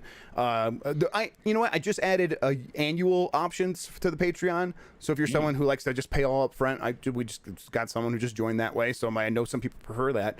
If that's you, that's now an available option. So if you are doing monthly right now and you would prefer to like get a bit of a discount and pay yearly, please feel free to make that change. We still need to do a glam up on your Patreon page. Yes, we do, and I'm gonna spend some time doing that pretty soon, although I probably won't have time this weekend. Maybe next week we can like talk about that a little bit. Yeah, and then How Games Make Money. I have a new episode I'm going to try to edit today. Hopefully I'll get it out. I still have 2 in the bank that I need to get out there. I just every time I've had some time this week, hasn't really worked out. And then Twitch. I'm going to spend more time streaming on Twitch. Twitch.tv/Jeff Grubb. Join me there. That's where I was playing Samurai Gun 2 and Death's Door. I will be streaming Other M there. I'm going to get that set up probably this weekend and beat Metroid Fusion. And then if I get it like beat and I have time on Sunday, I think I'll probably start streaming it on Sunday. But no promises. Maybe I'll at least stream something on Sunday no matter what, though. Mike, you got any plans for the weekend? Oh, gosh. I think my last few weekends have been so busy. Like I think I mentioned before, like everybody in my family and friends has a summer birthday, so there's been like an event or something. I think I have one birthday thing to do this weekend, then I have a bunch more the next weekend, so I'm gonna try to relax where I can. We'll see. Yep, I'm gonna probably try to relax too. I think that was a busy weekend last weekend. All right, everybody, thanks for listening. Goodbye. Bye.